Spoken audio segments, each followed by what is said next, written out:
नमस्कार, मैं खास प्रोग्राम न्यूज स्पेशल में आप सभी का बहुत बहुत स्वागत है। मैं हूं मनीष कुमार वर्मा। HN24/7 देख रहे हैं आप। प्रदेश भर के सैकड़ों राज्य आंदोलनकारियों ने राज्याधीन सेवाओं में 10% क्षैतिज आरक्षण की बहाली और साल 2012 में लंबित पड़े प्रदेश के तमाम राज्य आंदोलनकारियों के चिन्हीकरण जैसी मांगों को लेकर डीएम कार्यालय का घेराव किया। इस दौरान उन्होंने अपनी मांगों से जुड़ा एक ज्ञापन एडीएम प्रशासन SK बर्नवाल को सौंपा।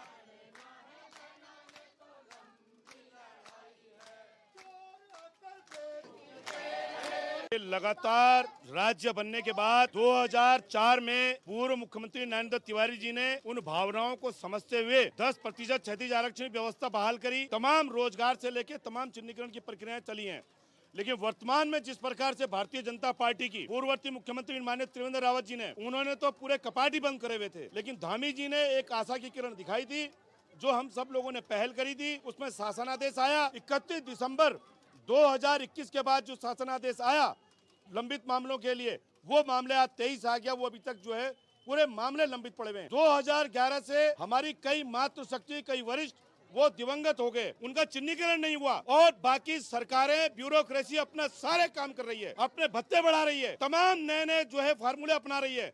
लेकिन क्या कारण है कि वो शहीद परिवार जिन लोगों की आहुति में इस राज्य की जो है बनी थी, एक आधारशिला बनी थी, और आप उसी मातृशक्ति को, उसी परिवारों को जो है आप इग्नोर कर रहे हैं। 10% क्षैतिज आरक्षण पिछले 10 साल से पुनर्बहाली के लिए जिस प्रकार से शासन के अंदर केवल कुछ अधिकारी मैं बार बार इंगित कर रहा हूं, अन्यथा सरकार की वो किरकिरी भी करवा रहे हैं। माननीय मुख्यमंत्री की जो वायदा खिलाफी जो कर रहे हैं, कहीं न कहीं धामी जी को इस पर निर्णय लेना पड़ेगा। अगर इसमें अब की बार कोई निर्णय नहीं हुआ तो मुझे कहने में कोई गुरेज नहीं है कि वो सत्ता से भी जाएंगे। मेरा नाम है मुन्नी खनूरी, मैं उत्तराखंड राज्य आंदोलनकारी और प्रजेंट में प्रदेश मोदी सेना की अध्यक्ष भी हूँ।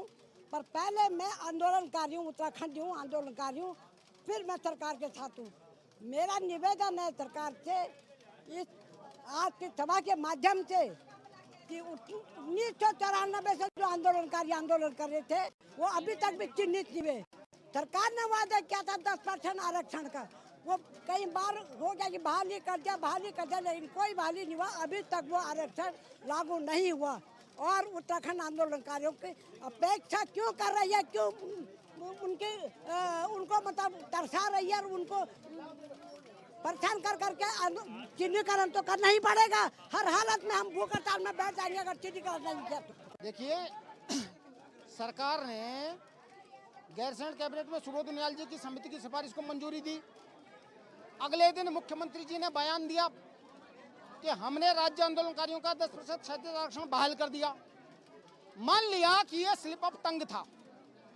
उसके बाद धामी सरकार के 1 साल की कार्यकाल की उपलब्धियों का जो ब्यौरा सूचना एवं लोक संपर्क विभाग ने छापा है, उसके पहले पन्ने के पहले पैराग्राफ की तीसरी पंक्ति में यह लिखा है कि राज्य आंदोलनकारियों का 10% क्षैतिज आरक्षण बहाल कर दिया गया है। ये सरकार की उपलब्धि है। करोड़ों रुपया इसके विज्ञापन में बहाया गया है।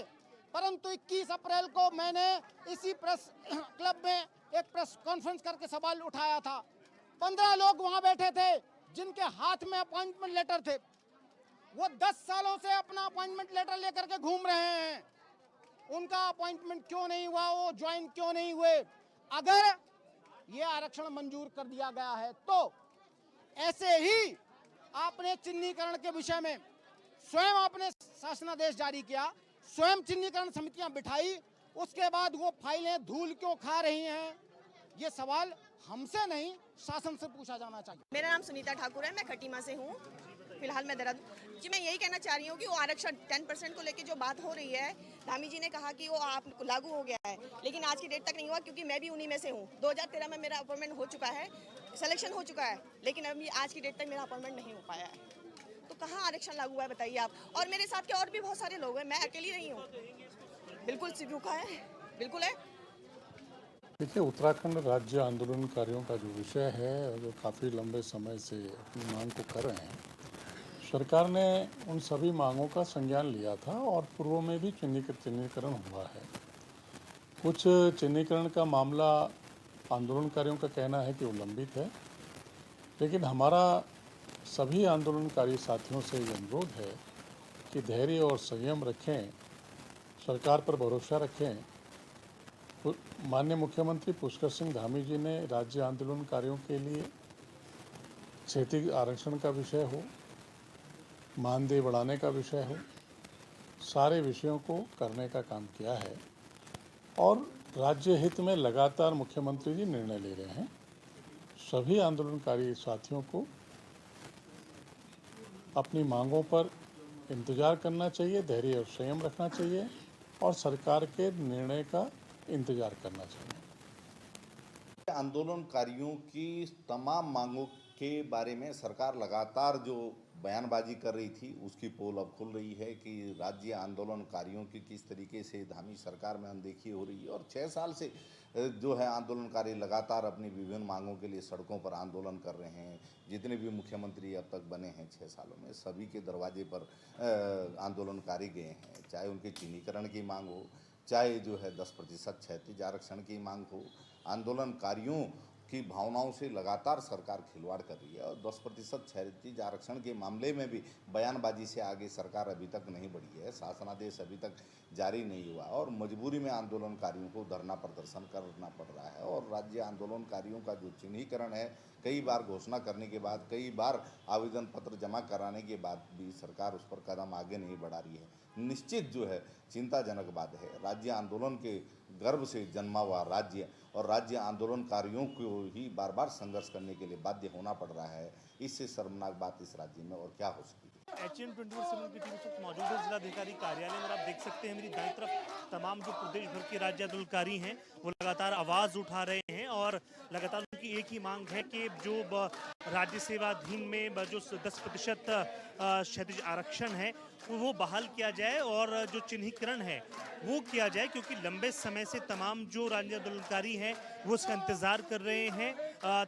2011 से तमाम जो चिन्हीकरण के मामले हैं वो लंबित पड़े हैं और लगातार आप देख सकते हैं स्क्रीन पर तमाम जो राज्य आंदोलनकारी हैं वो बहुत ज्यादा आक्रोश में यहाँ पर नजर आ रहे हैं और एक तरह से उद्घोष उन्होंने किया है। डीएम कार्यालय का घेराव यहाँ पर कर रहे हैं। आप देख सकते हैं स्क्रीन पर तमाम जो राज्य आंदोलनकारी हैं वो यहाँ पर मौजूद है। तमाम माएँ, बहनें और तमाम जो बुजुर्ग महिलाएं हैं वो यहाँ पर मौजूद हैं। आप देख सकते हैं लंबे समय से आज 21वां दिन इन तमाम राज्य आंदोलनकारियों का धरने को लेकर है। लगातार 21वें दिन वो अपनी तमाम मांगों को लेकर जिलाधिकारी कार्यालय के बाहर धरना प्रदर्शन कर रहे हैं और जिलाधिकारी कार्यालय का घेराव कर रहे हैं। एक तरह का प्रेशर बनाना काम जो है तमाम आंदोलनकारी हैं वो कर रहे हैं। आप देख सकते हैं बहुत ज़्यादा आक्रोश इन तमाम जो राज्य आंदोलनकारी हैं उनके अंदर देखा जा रहा है और साफ तौर से उनका कहना है कि ये जो लड़ाई है वो लंबी है, क्योंकि तकरीबन 2011 से अब तक यानी तकरीबन 12 सालों से चिन्हीकरण का जो मामला है वो जिसका तस बना हुआ है। हालांकि सरकार ने इस पर एक कदम भी उठाया, लेकिन तमाम जो राज्य आंदोलनकारियों की फाइल्स हैं जिनमें तमाम नाम शामिल थे वो अभी तक जो है उन पर कोई राय सरकार की नहीं बनी है। इसी के मद्देनजर तमाम जो राज्य आंदोलनकारी हैं वो सरकार पर, प्रशासन पर दबाव बनाने का यहाँ पर प्रयास कर रहे हैं। बहरहाल देखना होगा कि इन तमाम जो राज्य आंदोलनकारी हैं इनकी मांगों पर प्रशासन और शासन क्या एक्शन लेता है। अपने के साथ में इसके जाफरी HN 24/7 के लिए। तो भाजपा प्रवक्ता सुरेश जोशी हमारे साथ जुड़ चुके हैं। सुरेश जी, स्वागत है HN में आपका। सुरेश जी, राज्य आंदोलनकारियों का अब गुस्सा फूटा है। डीएम कार्यालय का घेराव किया है उन्होंने अपनी मांगों को लेकर, चिन्हीकरण को लेकर, 10% क्षैतिज आरक्षण को लेकर। इसको लेकर तो आप लोग गाना भी गा रहे थे कई आप लोगों ने, लेकिन कुछ हल नहीं निकल पा रहा है।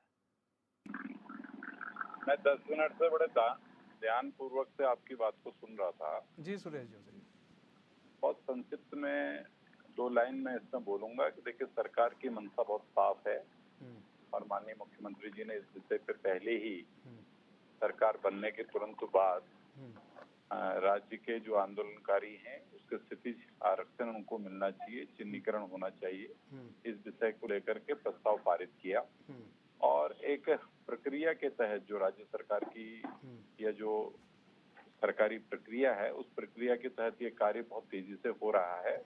और इसलिए मैं आज के दिन सिर्फ इतना कह सकता हूँ कि किसी भी आंदोलनकारी भाई को, बहन को, बुजुर्ग को बिल्कुल भी चिंता नहीं करनी चाहिए। भारतीय जनता पार्टी की सरकार पर, इस विशेषकर मुख्यमंत्री जी पर भरोसा रखना चाहिए। उन्होंने उस विषय को कहा है और बहुत जल्दी इसको हम लोग इम्प्लीमेंट करेंगे। कार्रवाई इस पर चल रही है।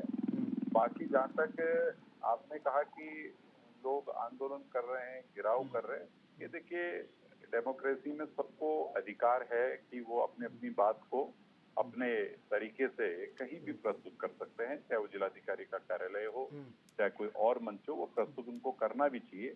लेकिन सरकार और भारतीय जनता पार्टी की मंशा बिल्कुल साफ है कि हमने जो कहा है हम उसको करेंगे और उसको कर रहे लेकिन हैं। सुरेश भाई एक इतनी छोटा सा बात सवाल है, सुरेश भाई एक कहनी छोटा है सवाल है। कि 2021 से चिन्हीकरण का काम चल रहा है, आपकी मंशा साफ है तो अभी तक चिन्हीकरण क्यों नहीं हो पाया? आप कह रहे हैं तेजी से काम चल रहा है।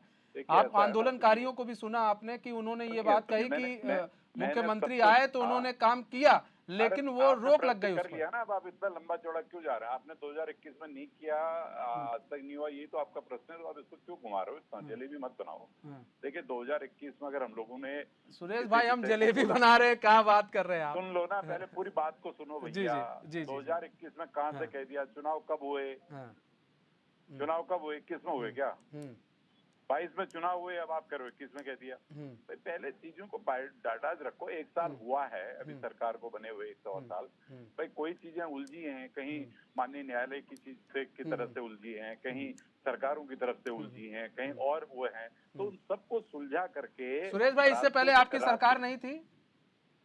अरे आप क्या क्वेश्चन करते हैं आप एक अब तरफ कह हम रहे हैं आपसे कि इसमें पूछ कर रहे दिया। हैं सर, अरे सुन शायद लो। हमारे ज्ञान अरे कम है, हमारी आपका सरकार ज्ञान थी। ज्यादा है सर, इसीलिए हम आप आपसे पहले- पूछ रहे हैं। मेरा- इससे पहले मेरे आपकी पास सरकार पूरा- नहीं थी? अरे हमारे पास पूरा ज्ञान है, आप ज्ञान लेके बैठिए। तो वही कह रहे हैं सर, मेरे पास ज्ञान कम है, हम आपसे ज्ञान ले रहे हैं सर। सर, हम इसीलिए आपसे अरे आप पूछ रहे जब प्रश्न कर रहे हैं तो उत्तर भी तो सुनिए ना। आप ही बोलते रहेंगे तो एक तो मैं वैसे बैठे आपके जो है। हैं। ओके सर, आप ठीक है आपके बोलिए सामने बोलिए सर, बोलिए ठीक है सर। मैं ये कह रहा हूँ कि 2022 में जब धामी जी की सरकार बनी, मुख्यमंत्री के रूप में पुष्कर सिंह धामी जी आए, तो उन्होंने कहा कि हम इस आरक्षण को भाई बहनों को देंगे, उसका उनको लाभ होगा। उस प्रक्रिया को उन्होंने प्रारंभ किया है और हमने पहली लाइन में कहा कि हमको भरोसा रखना चाहिए, हम उसको इम्प्लीमेंट करने जा रहे हैं। जल्दी इम्प्लीमेंट होगा। इसलिए सरकारें 5 साल के लिए चुनी जाती हैं। कोई भी अगर हम अपने घोषणा पत्र में चीजों को लाते हैं तो उसका विषय ये होता है कि विद इन 5 ईयर उस काम को हम पूरा कर करके अगले 5 साल के लिए जाएं। ये सरकारों के वो रहते हैं। तो इसलिए उस काम को भी हम कर रहे हैं और जो भी लोग इससे लाभान्वित होने वाले लोग होंगे उन सबको लाभ मिलेगा। बस इतना ही मुझे कहना है। आपका बहुत बहुत धन्यवाद। अब मैं जो है कि जा रहा हूँ दूसरी जगह। ठीक है सुरेश जी, बहुत बहुत धन्यवाद हमारे साथ जुड़ने के लिए और अपना बहुमूल्य समय देंगे। हमारे साथ मथुरा दत्त जोशी भी जुड़ चुके हैं, कांग्रेस के वरिष्ठ लीडर है। मथुरा दत्त जोशी जी, स्वागत है चैन में आपका। मथुरा दत्त जोशी जी, राज्य आंदोलनकारियों का गुस्सा फूटा है, डीएम कार्यालय का घेराव उन्होंने कर रहे हैं, लेकिन ऐसे में तमाम तरह के वादे सरकार की तरफ से जो किए गए थे, वो सारे वादे तो अब यहाँ पर तो टाइटा ऑफिस दिख रहे हैं। वो सारे वादे जो 36 आरक्षण के 10%, वो भी अब कुछ नहीं, उसका भी हल निकल पा रहा है। कैसे देख रहे हैं? निश्चित रूप से सरकार राज्य आंदोलनकारियों के प्रति कतई संवेदनशील नहीं है। जो राज्य आंदोलनकारी आंदोलन के दौरान जो सेनानी रहे हैं, जिन्होंने अपना सर्वस्व निछावर करके, बहुत से लोग देखिए सब कुछ निछावर करके उन्होंने इस राज्य को बनाने के लिए अपने प्राणों की आहुति दी।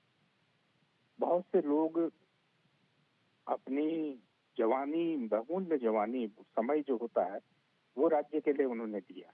लेकिन सरकार बार बार कहने के बावजूद भी, निवेदन करने के बावजूद भी कहीं कोई सिंसियरिटी सरकार में नहीं है। सरकार कतई गंभीर नहीं है। आप बताइए, 7 साल इस सरकार का कार्यकाल हो गया। आपने ठीक सवाल किया कि ठीक है 2022 में चुनाव हुए, दोबारा भारतीय जनता पार्टी आ गई, लेकिन उससे पहले तो वही सरकार थी। 6 साल पूरे करने, 7वें साल में प्रवेश करेगी और जो छोटे मोटे 7 काम भी नहीं है राज्य आंदोलनकारियों के, उसको पूरा नहीं कर रहे। आपने अदालत में आरक्षण की बात कही, आप बिल लाए, बिल लेने के बाद भी आप हाउस में पारित कराने के बाद भी उसको आप इम्प्लीमेंट नहीं कर पा रहे। जहाँ तक क्षितिज आरक्षण देने की बात है वो आप नहीं दे पा रहे। चिन्हीकरण करने की बात है, आपकी सरकार 2017 से भाजपा की सरकार प्रदेश में काम कर रही है और अधिकांश लोग, मैं जहाँ तक समझता हूँ कि भाजपा के लोग ही होंगे नई लिस्टों में, वो नहीं बन पाए हैं। बड़े बड़े लोग, अभी सुरेश जोशी जी कह रहे थे, मुझे लगता है कि उनका भी बहुत बड़ा योगदान था, क्योंकि हमारे पुराने साथी रहे हैं और हम सहयोगी हैं हमारे, लेकिन उनका भी नाम नहीं होगा राज्य आंदोलनकारियों की सूची में। हमारे आंखों के सामने उन्होंने आंदोलन में भाग दिया है, शिरकत की है, बड़े बड़े आंदोलन किए अपने अपने जनपदों में सबने। लेकिन सरकार गंभीर है कहाँ? सरकार तो उलझा के रखना चाहती है। जहाँ तक आपने मुख्यमंत्री का सवाल किया, निश्चित रूप से मुख्यमंत्री जी संवेदनशील है, मुख्यमंत्री जी सिंसियर हैं, मुख्यमंत्री जी कुछ देना चाहते हैं, लेकिन राज्य की जो नौकरशाही है उसमें पकड़ इतनी ढीली है, इतनी ढीली पकड़ है कि वो नौकरशाही एक इंच भी फाइल को आगे नहीं सरका रही है। बिल्कुल सही बात आपने कही जी। वो मुख्यमंत्री को फेल करने में लगे हैं। मुख्यमंत्री के मंत्रीगण, जो मंत्रीगण हैं, वो स्वयं मुख्यमंत्री जी को फेल करने में लगे हैं। भाजपा का जो अंदरूनी द्वंद है, अंदर का जो झगड़ा है, उसका नुकसान भी हो रहा है मुख्यमंत्री जी को। और होता अच्छा ये था कि जितनी जल्दी हो सकता था इस प्रकरण को निस्तारित करते। आज देखिए कितना बड़ा दुर्भाग्य है, जिन लोगों ने राज्य बनाया, जिन्होंने आंदोलन किया राज्य के लिए, उन लोगों को आज भूख हड़ताल में बैठना पड़ रहा है। आज वो लोग घेराव कर रहे हैं, आज वो लोग आंदोलन कर रहे हैं, रो रहे हैं सरकार के आगे। इससे बड़ा दुर्भाग्य इस प्रदेश का और क्या हो जी, एक चीज हम देखते आए हैं, तब से हम देख रहे हैं कि जब आप कोई क्वेश्चन करें तो मतलब जवाब ये मिलता है कि हम उस पर काम कर रहे हैं। आज तक मैंने कभी ये नहीं सुना कि काम ये हो गया है। आज तक मैंने हमेशा ये सुना है कि हम उस पर तेजी से काम कर रहे हैं। सर, किसी की भी सरकार रहे, हम लोगों ने कई सरकारों से सवाल किए। मैं बार बार ये कहता हूँ, बार बार इस बात के लिए कहता हूँ, 9 साल केंद्र की सरकार ने पूरा कर लिया, 10वां साल चल रहा है। मैंने तब भी चुनौती देके कहा था कि 9 काम आप उत्तराखंड के लिए गिनवा दीजिए। ऐसे ही 7 साल 6 साल पूरा कर दिया इस सरकार ने, 7वें साल में प्रवेश कर रही है सरकार। ये बता दी, ये सरकार 6 बड़े काम आपने किए हों। आप देखिए इस प्रदेश में आपने कहा ये तो आंदोलनकारियों से संबंधित मामला है, बहुत छोटा, बहुत बड़ा मामला नहीं था। पंडित नारायण तिवारी जी की सरकार थी, उन्होंने आंदोलनकारी परिषद का भी गठन किया। आरक्षण देने का जो था वो एक झटके में कहा हम आरक्षण देंगे। चिन्हीकरण का भी मामला निपटाया। फिर लोगों ने सरकार चलेगी, चिन्हीकरण चलता गया। 2007 से 12 में इनकी सरकार रही, तब ये कुछ नहीं कर पाए। हमारी सरकार का भी बहुत अच्छा वो नहीं रहा, क्योंकि मामला कोर्ट में लटक गया। इनकी सरकार आई तो कोर्ट में आतंक नहीं निपटा पाए। 6 साल में कोई तो काम कर दीजिए, ताकि आप कहें कि हाँ ये है, ये मील का पत्थर है, हमने ये व्यवस्थाएं यहाँ पर की है। आप देखिए शिक्षा व्यवस्था चौपट है, अस्पतालों में डॉक्टर नहीं, वो चौपट है। 4 धाम यात्रा देख लो आप क्या हाल हो रहा है। केदारनाथ के लिए आदमी रोकने पड़ रहे हैं, आप बद्रीनाथ का रास्ता नहीं खुल पा रहा है। पेयजल देखे, घर घर नल की क्या स्थिति कर दी इन्होंने, सूखे नल घरों में लगा दिए। तो कम से कम भाजपा के लोगों को कम से कम कुछ भी नहीं, शालीनता तो दिखा दीजिए, सवाल का जवाब ठीक ठाक तो दीजिए। आप कहिए हाँ हम इस दिशा में इतने इंच आगे बढ़ गए हैं, इतने कदम आगे बढ़ गए, कल के दिन हम इस काम को करने जा रहे हैं। उसी की तलाश कर रहे हैं। जवाब मिलता तो बेचारे राज्य आंदोलनकारी आज क्यों वो दर की ठोकर खाते। बहुत बहुत धन्यवाद मथुरा दत्त जोशी जी हमारे साथ जुड़ने के लिए और अपना बहुमूल्य समय देने के लिए। इन दिनों देहरादून शहर की स्मार्ट सिटी योजना के नाम पर दुर्दशा हो रखी है। जगह जगह गड्ढे खोदे गए हैं।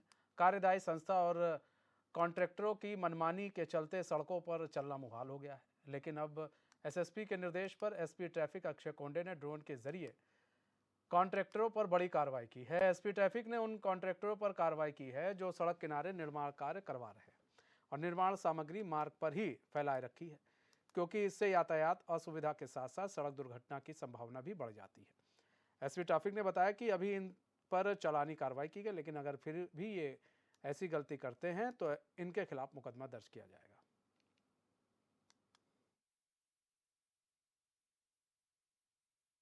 देहरादून में अलग अलग जगह पे रोड के किनारे बहुत सारे डेवलपमेंट वर्क चल रहे हैं जो भविष्य के लिए बहुत अच्छे कार्य है। लेकिन बहुत बार देखा जाता है कि कॉन्ट्रैक्टर्स द्वारा जो कंस्ट्रक्शन की सामग्री है वो जगह होते हुए भी रोड के किनारे ना डालते हुए रोड पे रखी जाती है, जो रेता बजरी कार्य के पश्चात वहीं पे छोड़ी जाती है और कहीं ना कहीं मोबिलिटी में उसके कारण इशू निर्माण होता है, जो अगर थोड़ी सी जिम्मेदारी से कार्य एग्जीक्यूट किया जाता है तो वो इशू नहीं आएगा, ऐसी स्थिति है। तो इस स्थिति का संज्ञान लेते हुए एसएसपी सर के आदेशानुसार ट्रैफिक पुलिस ने अब कार्रवाई की है। इसमें बहुत ज़्यादा इफेक्टिव कार्रवाई ड्रोन सर्विलेंस के माध्यम से की जा रही है। हमारे हमारे साथ हमारे संवाददाता दीपिका भंडारी लाइव जुड़ चुकी हैं। दीपिका, स्मार्ट सिटी का कार्य चल रहा है, ऐसे में डेवलपमेंट किया जा रहा है। अब जो कार्यदायी संस्थाएं हैं वो सारी सामग्री रोड पर छोड़ दे रहे हैं। किस तरह की कार्रवाई के आदेश दिए गए हैं? जी बिल्कुल, देखिए मनीष, अगर आप देहरादून की सड़कों पे निकलेंगे तो आपको अंदाजा होगा कि देहरादून शहर की क्या हालत हो गई है। स्मार्ट सिटी के नाम पे जिस तरीके का काम जो चाहे वो जिला प्रशासन की ओर से हो, चाहे जो जिनको ये काम दिया गया है, कार्यदायी जो संस्थाएं हैं उनका जो काम हो, अगर आप देखेंगे तो आप खुद हैरान हो जाएंगे कि कहीं पे भी चलने लायक सड़क जो है वो बची नहीं है। कहीं पे अगर सड़क ठीक भी है तो वहाँ पे सड़कों के किनारे निर्माण कार्य जो चल रहा है वहाँ पे गड्ढे हो रखे हैं, कभी भी वहाँ कोई गिर सकता है, बड़ा हादसा जो उसमें हो सकता है। अब जो एसपी ट्रैफिक अक्षय कोंडे हैं, उन्होंने एक बड़ा कदम उठाते हुए ड्रोन का एक इस्तेमाल जो है वो करना शुरू कर दिया है। उन्होंने जो है ड्रोन के जरिए उन इलाकों पे फोकस किया है जहाँ पे जो निर्माण कार्य वो सड़क किनारे चल रहे हैं, और जो कॉन्ट्रैक्टर हैं, जो सड़क निर्माण जो कार्य जो करवा रहे हैं, सड़कों किनारे जो फुटपाथ हो, चाहे वो कोई भी काम हो, नालियों का काम हो, जो करवा रहे हैं उन पे फोकस किया है। उन पे जो ड्रोन के जरिए जो उनकी चालानी कार्रवाई भी की गई है। यहाँ तक कि जो शिकायत है कॉन्ट्रैक्टरों ने ऊपर तक की है एसपी ट्रैफिक की, उनकी शिकायत जो ऊपर के अधिकारियों तक की है कि ये एसपी ट्रैफिक जो है हमें काम नहीं करने दे रहे हैं, हमारे कार्य में बाधा उत्पन्न कर रहे हैं। क्योंकि कहीं ना कहीं जो एसपी ट्रैफिक है उन्होंने सख्त रुख अपनाया है, क्योंकि अब हमने भी खुद ये देखा है, ड्रोन के जरिए जो फुटेज सामने आई है उसमें साफ तौर पर देखा जा सकता है कि किस तरीके से जो कॉन्ट्रैक्टर हैं जो काम करवा रहे हैं, उन्होंने जो सामग्री है, चाहे वो बजीरी हो, चाहे वो सीमेंट हो या पत्थर हो, उनको सड़कों के एकदम सामने रखा हुआ है। यानी कि व्हाइट लाइन से अंदर नहीं है वो सामान, व्हाइट लाइन के बाहर होना चाहिए उसको देखा जाए तो वो व्हाइट लाइन के अंदर है, जिससे कहीं ना कहीं ट्रैफिक जाम भी लगता है और लोगों को आने जाने में दिक्कतों का सामना भी करना पड़ रहा है। इस पे जो एसपी ट्रैफिक ने है उनके चालान किए हैं जितने भी कॉन्ट्रैक्टर हैं, और साथ ही इनको ये चेतावनी दी है कि अगर फिर से अगर ऐसा घटना जो घटित हुई और फिर से अगर ट्रैफिक पुलिस की नजर इस पे पड़ी तो इस बार जो है उन पर मुकदमा दर्ज किया जाएगा, और मुकदमा दर्ज करने के बाद जो है कार्रवाई की जाएगी। हो सकता है उसका लाइसेंस भी छीन लिया जाए। दीपिका, सबसे बड़ी चीज ये है कि रेता हो चाहे सीमेंट हो, ऐसे आप सड़क पर छोड़ दे रहे हैं, उसका पैसा आप लेते हैं सरकार से, ठीक है, आप पूरा ठेका लेते हैं, अब वो बह जाएगा, बारिश का सीजन चल रहा है, वो तो बह जाएगा। ऐसे में फिर आप क्या करेंगे? फिर लोकल क्वालिटी की चीजें डालेंगे। यहाँ पर तो ये भी देखिए ना, दो एंगल से देखते हैं। एक तस्वीर है कि जिससे ट्रैफिक व्यवस्था जो है बदहाल हो रही है, ट्रैफिक लग रही है। हम दूसरी तस्वीर देखते हैं कि यहाँ पर तो सीधे सीधे अगर रेता हो और या सीमेंट हो, सड़क पर आप डाल देंगे तो बारिश होगा, बह जाएगा। तो ऐसे में फिर आप क्या लगाएंगे? फिर कहाँ से लाएंगे रेता और वो सीमेंट? फिर आप फिर वही लोकल क्वालिटी की चीज लगाएंगे। जी बिल्कुल मनीष, आपने सही सवाल किया है, क्योंकि बारिश मानसून शुरू हो चुका है और ऐसे में अगर बारिश काफी तेजी से होती है और एक दूसरी तरफ यहाँ देहरादून में जो है नालियों की पानी निकासी की व्यवस्था भी नहीं है, जिसको देखते हुए अक्सर ये देखा गया है देहरादून में कि नाली की व्यवस्था न होने के कारण जो है पानी सड़कों पर बहता है। इसमें कहीं ना कहीं जो आपने जैसे कि आपने कहा कि बजीरी रेता जो है वो बह जाएगा, जिसके बाद वो घटिया जो गुणवत्ता की जो क्वालिटी की जो चीजें हैं वो लगाएंगे, जिससे कहीं ना कहीं इसका नुकसान जो आगे जो चल के जो है जनता को झेलना पड़ेगा। तो इसमें एसपी ट्रैफिक ने एक बहुत बड़ा कदम उठाया, उनका जो कार्रवाई इन पे करे, लेकिन कहीं ना कहीं जिला प्रशासन शासन को भी इस पर ध्यान देना चाहिए, उन पे कार्रवाई करनी चाहिए कि आखिर जब पुलिस एसपी जो देहरादून ट्रैफिक जो है अगर तुम्हारी शिकायत कर रहे हैं, अगर तुम्हारे पर चालानी कार्रवाई कर रहे हैं तो आप अपनी हरकतों से बाज आए, क्योंकि आप अपने फुटेज में देखा होगा बड़े बड़े ईंट जो पत्थर हैं वो तो सड़कों पे रखे हुए हैं। ऐसे में लोगों को चलने में दिक्कतें हो रही है और कहीं ना कहीं बड़ा दुर्घटना, बड़ी एक्सीडेंट भी उसमें हो सकता है। तो इसी को देखते हुए ट्रैफिक ने एकदम बड़ा कदम उठाया, उनको चेतावनी दी गई है साफ तौर पर कि अगर आप नहीं माने तो आप पे मुकदमा दर्ज होगा, हो सकता है उनका लाइसेंस छीन जाए। तो इसको देखते हुए जो कॉन्ट्रैक्टर हैं, ये कहा जा रहा है कि उनकी शिकायत जो है ऊपर शासन स्तर पर भी की गई है एसपी ट्रैफिक की, लेकिन एसपी ट्रैफिक ने साफ कर दिया है कि वो इन चीजों से डरने वाले नहीं है। अगर कोई नियमों का उल्लंघन करेगा तो उनके खिलाफ वो कार्रवाई करेंगे, चाहे वो कोई भी हो, शासन का अधिकारी हो या कोई छोटा से छोटा कर्मचारी हो। मतलब कि कोई भी अगर किसी तरह का नियम का उल्लंघन करता पाया गया तो ट्रैफिक एसपी कार्रवाई जरूर करेंगे। बहुत बहुत धन्यवाद दीपिका हमारे साथ जुड़ने के लिए और तमाम जानकारी देने के लिए। तो वक्त हो चला एक छोटे से ब्रेक का, तो कहीं मत जाइए, बने रहे हमारे साथ। तो देखते रहिए HNN न्यूज़। उसके बाद आपको तुरंत लिए चलेंगे उत्तराखंड की खबरों की तरफ।